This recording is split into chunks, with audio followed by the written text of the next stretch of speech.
आप सही देख पा रहे हैं कि शिक्षा मंत्री जी से हुई बात।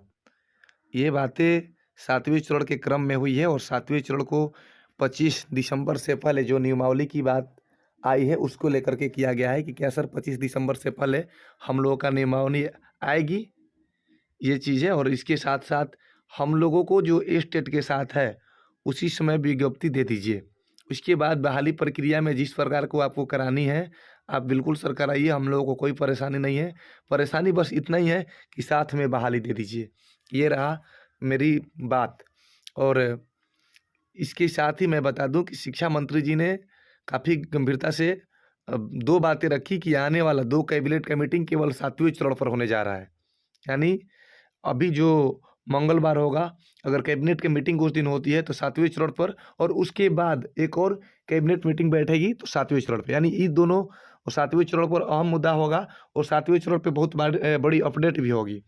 खास तौर पर उन्होंने ये नहीं बताया कि अगली कैबिनेट बैठक में मुहर लगेगी या नहीं लगेगी, लेकिन बोला कि 2 कैबिनेट का मीटिंग जो होगा वो अहम होगा केवल 7वें चरण के लिए।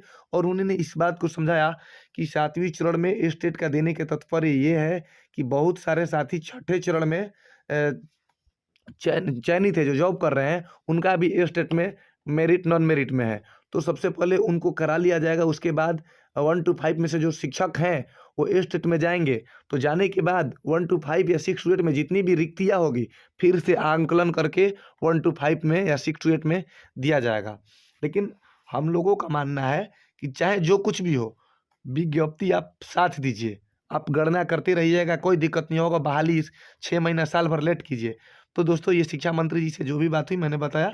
1-2 बातें और है, इस पर उन्होंने संगीन बातें कही हैं कि आप लोग आरोप करते हैं तो किसी के मतलब बहकावे में आप लोग आंदोलन नहीं कीजिए। विभाग जो है वो दबाव में कुछ नहीं करती है, लेकिन हम लोग देने जा रहे हैं। जो बात कहे हैं उस पर हम लोग अडिग हैं, लेकिन आप लोग केवल आंदोलन करते हैं, ये गलत बात है। सरकार की बदनामी होती है। हम विज्ञप्ति आप लोगों को देंगे। सबसे पहले तो बोले कि 2 कैबिनेट जो अहम होने वाली है, उस दोनों कैबिनेट में आप लोगों को नियमावली पर पूरी संभावना है कि नियमावली आप लोगों को मिल जाए। और नियमावली मिल जाती है तो उसके बाद आप लोग जान जाइएगा कि बहाली की प्रक्रिया क्या है। चूँकि मैं बहाली की प्रक्रिया पूछा तो उन्होंने नहीं बताया, बोले कि आप नियमावली तो जल्द ही आ रही है, आप लोगों को पता चल ही जाएगा। तो आप समझिए कि यदि हम लोगों का नियमावली आ जा रही है तो नियमावली के बाद तो आंदोलन करना तय है। इसका कारण ये है कि हम लोगों का बहाली साथ में चाहिए। बहाली अगर साथ में आ जाती है, उसके बाद आपको मेरिट की प्रक्रिया या जो भी पेचीदा मामला है आप करते रहिए, कोई दिक्कत नहीं है। तो ये रहा शिक्षा मंत्री चंद्रशेखर जी से बातचीत। और मैं आप लोगों को बता दूं कि जो विभिन्न न्यूज़पेपर में दे रहा है कि अगली कैबिनेट में मुहर लगना तय है, ये 100% सच नहीं है। हाँ, मैं मानता हूँ 50% है, क्योंकि 2 कैबिनेट का मीटिंग जो है वो अहम होने वाला है।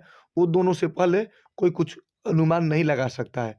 साथ ही साथ आप लोग इस बात को भी गंभीरता से लें कि जो 28 तारीख को आंदोलन के लिए रखा गया है, हमने उनसे बोला कि सर 25 तारीख तक अगर नहीं आती है तो 28 तारीख तक आंदोलन करेंगे। तो उन्होंने बोला कि आंदोलन के लिए रोके कहाँ हैं? सरकार को तो बदनामी मिल ही रही है, लेकिन ऐसा नहीं होगा कि आप लोग बार-बार आंदोलन करेंगे, आप लोगों का समय से पहले मिल जाएगा। तो कहीं न कहीं उनका एक ज़ोर था कि 7वीं चरण जो बहाली है, उसमें अब आप लोगों का जो आंदोलन का दिन था वो चला गया।